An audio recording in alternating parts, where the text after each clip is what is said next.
Olá, seja bem-vindo ao dia 356 da nossa leitura bíblica. Meu nome é Everton Alonso e nós estamos chegando na reta final da nossa leitura bíblica.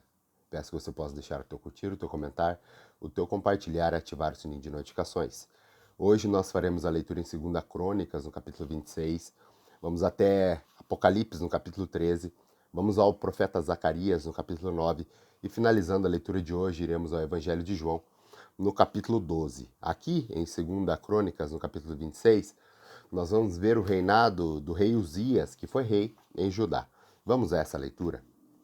Diz assim: Então todo o povo de Judá proclamou o rei Uzias, de 16 anos de idade, no lugar de seu pai Amazias. Ele foi que reconquistou e reconstruiu a cidade de Elate para Judá, depois que Amazias descansou com seus antepassados. Uzias tinha 16 anos de idade quando se tornou rei e reinou 52 anos em Jerusalém. Sua mãe era de Jerusalém e chamava Jecolias. Ele fez o que o Senhor aprova, tal como seu pai Amazias, e buscou a Deus durante a vida de Zacarias, que o instruiu no temor de Deus. Enquanto buscou o Senhor, Deus o fez prosperar. Ele saiu à guerra contra os filisteus e derrubou os muros de Gate, de Jabene e de Asdod. Depois reconstruiu cidades próximas a Asdod e em outros lugares do território filisteus. Deus o ajudou contra os filisteus, contra os árabes que viviam em Gur, Baal e contra os meunitas. Os amonitas pagavam tributos a Uzias, e sua fama estendeu-se até a fronteira do Egito, pois havia se tornado muito poderoso. Uzias construiu torres fortificadas em Jerusalém, junto à porta da esquina, à porta do vale e no canto do muro. Também construiu torres no deserto e cavou muitas cisternas no vale e no canto do muro. Também construiu torres no deserto e cavou muitas cisternas, pois ele possuía muitos rebanhos na Cefelá e na planície. Ele mantinha trabalhadores em seus campos e em suas vinhas, nas colinas e nas terras férteis, pois gostava da agricultura. Uzias possuía um exército bem preparado, organizado em divisões de acordo com os números de soldados convocado pelo secretário Jeiel e pelo oficial Maceias, sob o comando de Hananias, um dos oficiais do rei. O total de chefes de família no comando dos homens de combate era de 2.600. Sob o comando deles havia um exército de 307.500 homens treinados para a guerra. Uma força poderosíssima que apoiava o rei contra os seus inimigos. Uzias providenciou escudos, lanças, capacetes, couraças, arcos e atiradeiras de pedra para todo o exército. Em Jerusalém, conquistou máquinas projetadas por peritos para serem usadas na torre e nas defesas de esquinas, máquinas que atiravam flechas e grandes pedras. Ele foi extraordinariamente ajudado e assim tornou-se muito poderoso, e a sua fama espalhou-se para longe. Entretanto, depois que Uzias se tornou poderoso, o seu orgulho provocou a sua queda. Ele foi infiel ao Senhor, o seu Deus, e entrou no templo do Senhor para queimar incenso no altar de incenso. O sumo sacerdote Azarias e outros 80 corajosos sacerdotes do Senhor foram atrás dele. Eles os enfrentaram e disseram: Não é certo que você, Uzias, queime incenso ao Senhor. Isso é tarefa do sacerdote, os descendentes de Arão, consagrados para queimar incenso. Saia do santuário, pois você foi infiel e não será honrado por Deus, o Senhor. Uzias, que estava com o incensário na mão, pronto para queimar o incenso, irritou-se e indignou-se contra os sacerdotes. Na mesma hora, na presença deles, diante do altar de incenso no templo do Senhor, surgiu lepra em sua testa.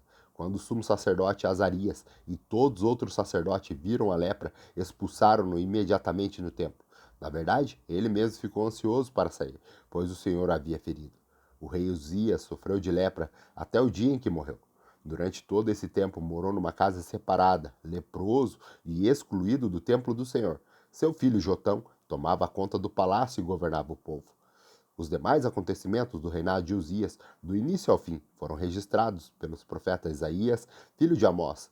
Uzias descansou com seus antepassados e foi sepultado perto deles, num cemitério que pertencia aos reis, pois o povo dizia: ele tinha lepra, seu filho Jotão foi o seu sucessor. Vamos agora ao Novo Testamento. No Novo Testamento, hoje, nós iremos a Apocalipse, no capítulo 13, onde vai falar da besta que sai do mar e também da besta que sai da terra. Vamos a essa leitura. Apocalipse, capítulo 13. Vi uma besta que saía do mar. Tinha 10 chifres e 7 cabeças, com 10 coroas, uma sobre cada chifre, e um em cada cabeça, um nome de blasfêmia. A besta que vi era semelhante a um leopardo, mas tinha os pés como os de urso e a boca como a de leão. E o dragão deu à besta o seu poder, o seu trono e grande autoridade. Uma das cabeças da besta parecia ter sofrido um ferimento mortal, mas o ferimento mortal foi curado. Todo o mundo ficou maravilhado e seguiu a besta. Adoraram o dragão, que tinha dado autoridade à besta, e também adoraram a besta, dizendo: Quem é como a besta? Quem pode guerrear contra ela? A besta foi dada uma boca para falar palavras arrogantes e blasfemas. E lhe foi dado autoridade para agir durante 42 meses. Ela abriu a boca para blasfemar contra Deus e amaldiçoar o seu nome e o seu tabernáculo, os que habitam nos céus. Foi-lhe foi-lhe dado poder para guerrear contra os santos e vencê-los. Foi-lhe dado autoridade sobre toda a tribo, povos, língua e nação. Todos os habitantes da terra adorarão a besta, a saber, todos aqueles que não tiverem seus nomes escritos no livro da vida do Cordeiro, que foi morto desde a criação do mundo. Aquele que tem ouvidos, ouça. Se alguém há de ir para o cativeiro irá. Se alguém há de ser morto a espada haverá de ser. Aqui estão a perseverança e a fidelidade dos santos. Então viu outra besta que saía da terra, com 2 chifres, como o cordeiro, mas falava como o dragão. Exercia toda a autoridade da primeira besta em nome dela, e fazia a terra e seus habitantes adorarem a primeira besta, cujo ferimento mortal havia sido curado, e realizava grandes sinais, chegando a fazer descer fogo do céu, à terra, à vista dos homens. Por causa dos sinais que lhe foi permitido realizar em nome da primeira besta, ela enganou os habitantes da terra. Ordenou-lhes que fizessem uma imagem em honra à besta que fora ferida pela espada e contudo revivera. Foi-lhe dado poder para dar fôlego à imagem da primeira besta, de modo que ela podia falar e fazer que fossem mortos todos os que se recusassem a adorar a imagem. Também obrigou todos, pequenos e grandes, ricos e pobres, livres e escravos, a receberem certa marca na mão direita ou na testa, para que ninguém pudesse comprar nem vender, a não ser quem tivesse a marca, que é o nome da besta, ou o número do seu nome. Aqui há sabedoria. Aquele que tem entendimento, calcule o número da besta, pois é o número de homem. Seu número é 666. Vamos agora para o profeta Zacarias. O profeta Zacarias, hoje nós leremos o capítulo 9, aonde ele vai falar do julgamento dos inimigos de Israel e também a vinda do rei de Sião. Vamos a essa leitura prazerosa das Sagradas Escrituras? Profeta Zacarias, capítulo 9. A advertência do Senhor é contra a terra de Adraque, e cairá sobre Damasco. Porque os seus olhos do Senhor estão sobre toda a humanidade e sobre todas as tribos de Israel, e também sobre Ramate, e faz fronteira com Damasco, e sobre Tiro e Sidom. Embora sejam muito sábios, Tiro construiu para si uma fortaleza, acumulou prata como pó, e ouro como lama das ruas. Mas o Senhor se apossará delas e lançará no mar suas riquezas. Ela se consumirá pelo fogo. Ao ver isso, Ascalon ficará com medo. Gaza também se contorcerá de agonia, assim como Ecrom, porque a sua esperança fracassou. Gaza perderá o seu rei, e Ascalon ficará deserta. Um povo bastardo ocupará Asdod, e assim eu acabarei com o orgulho dos filisteus. Tirarei o sangue das suas bocas e a comida proibida dentre os seus dentes. Aquele que restar pertencerá ao nosso Deus, e se tornará chefe em Judá. E Ecrom será como Jebuseus. Defenderei a minha casa contra os invasores, e nunca mais um opressor passará por cima do meu povo, porque agora eu vejo isso com os meus próprios olhos. Alegre-se muito, cidade de Sião, exulte Jerusalém. Eis que o seu rei vem a você, justo e vitorioso, humilde e montado num jumento, um jumentinho, cria de jumenta. Ele destruirá os carros de guerra de Efraim e os cavalos de Jerusalém, e os arcos de batalha serão quebrados. Ele proclamará as paz às nações e dominará de um mar ao outro, e do Eufrates até os confins da terra. Quanto a você, por causa do sangue da aliança com vocês, libertarei os seus prisioneiros de um poço sem água. Voltem à sua fortaleza, ó prisioneiros da esperança, pois hoje mesmo anuncio que restaurarei tudo em dobro para vocês. Quando eu curvar Judá como se curva um arco, e usar Efraim como flecha, levantarei os filhos de Sião contra os filhos da Grécia, e farei Sião semelhante à espada de um guerreiro. Então o Senhor aparecerá sobre eles, com sua flecha brilhará como relâmpago. O soberano, o Senhor, tocará a trombeta e marchará em meio às tempestades do sul. O Senhor dos exércitos o protegerá. Eles pisotearão e destruirão as pedras das atiradeiras. Eles beberão o sangue do inimigo, como se fosse vinho. Estarão cheios como bacia usada para aspergir água no canto do altar. Naquele dia, o Senhor, o seu Deus, os salvará como o rebanho do seu povo, e como joias de uma coroa brilharão em sua terra. Ah, como serão belos, como serão formosos! O trigo dará vigor aos rapazes e o vinho novo às moças. Vamos agora à nossa última leitura de hoje. A última leitura de hoje está lá no Evangelho de João, no capítulo 12, aonde aqui Jesus ele é ungido em Betânia, também a entrada triunfal de Jesus em Jerusalém, Jesus falando e predizendo sobre a sua morte e também a incredulidade dos judeus em acreditar no Filho do Homem. Vamos a essa leitura? Evangelho de João, capítulo 12. 6 dias antes da Páscoa, Jesus chegou a Betânia, onde vivia Lázaro, a quem ressuscitara dos mortos. Ali prepararam um jantar para Jesus. Marta servia, enquanto Lázaro estava à mesa com ele. Então Maria pegou um frasco de nardo puro, que era um perfume caro, derramou-o sobre os pés de Jesus e os enxugou com os cabelos. E a casa encheu-se com a fragrância do perfume. Mas um dos seus discípulos, Judas Iscariotes, que mais tarde iria traí-lo, fez uma objeção. Por que este perfume não foi vendido e o dinheiro dado aos pobres? Seriam 300 denários. Ele não falou isso por se interessar pelos pobres, mas porque era ladrão, sendo responsável pela bolsa de dinheiro, costumava tirar o que nela era colocado. Jesus respondeu: Deixa em paz, que o guarde para o dia do meu sepultamento, pois os pobres vocês terão sempre consigo, mas a mim nem sempre me terão. Enquanto isso, uma grande multidão de judeus, a descobrir que Jesus estava ali, veio, não apenas por causa de Jesus, mas também para ver Lázaro, a quem ele ressuscitara dos mortos. Assim, os chefes dos sacerdotes fizeram um plano para matar também Lázaro, pois por causa dele, muitos estavam se afastando dos judeus e crendo em Jesus. No dia seguinte, a grande multidão que tinha vindo para a festa ouvir falar de Jesus estava chegando a Jerusalém. Pegaram ramos de palmeiras e saíram ao seu encontro gritando: Hosana! Bendito é o que vem em nome do Senhor! Bendito é o Rei de Israel! Jesus conseguiu um jumentinho e montou nele, como está escrito: Não tenha medo, ó cidade de Sião, eis que o seu rei vem, montado num jumentinho. A princípio, seus discípulos não entenderam isso. Só depois que Jesus foi glorificado, eles se lembraram de que essas coisas estavam escritas a respeito dele e lhe foram feitas.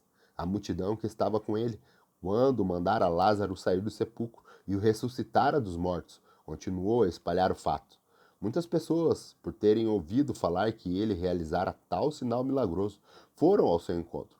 E assim os fariseus disseram uns aos outros: Não conseguimos nada. Olhem como o mundo todo vai atrás dele. Entre os que tinham ido adorar a Deus na festa da Páscoa estavam alguns gregos. Eles se aproximaram de Filipe, que era de Betsaida, da Galiléia, com um pedido: Senhor, queremos ver Jesus. Filipe foi dizê-lo a André, e os outros dois juntos disseram a Jesus. Jesus respondeu: Chegou a hora de ser glorificado, Filho do Homem. Digo-lhes verdadeiramente que, se o grão de trigo não cair na terra e não morrer, continuará ele só. Mas se morrer, dará muito fruto. Aquele que ama a sua vida a perdê-la, ao passo que aquele que odeia a sua vida neste mundo a conservará para a vida eterna. Quem me serve precisa seguir-me, e onde eu estou, o meu servo também estará. Aquele que me serve, o meu Pai o honrará. Agora meu coração está perturbado, e o que direi? Pai, salva-me desta hora? Não, eu vim exatamente para isso, para esta hora. Pai, glorifica o teu nome. Então veio uma voz do céu: Eu o glorificarei novamente. A multidão que ali estava a ouviu, disse que tinha trovejado, outros disseram que um anjo lhe tinha falado. Jesus disse: Esta voz veio por causa de vocês e não por minha causa. Chegou a hora de ser julgado este mundo. Agora estou expulso o príncipe deste mundo. Será expulso o príncipe deste mundo. Mas eu, quando for levantado da terra, atrairei todos a mim. Ele disse isso para indicar o tipo de morte que haveria de sofrer. A multidão falou: A lei nos ensina que Cristo permanecerá para sempre. Como pode dizer: O Filho do Homem precisa ser levantado? Quem é este Filho do Homem? Disse-lhe então Jesus: Por mais um pouco de tempo, a luz estará entre vocês.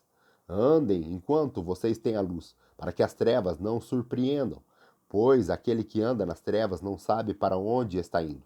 Creiam na luz enquanto vocês a têm, para que se tornem filhos da luz. Terminando de falar, Jesus saiu e ocultou-se deles.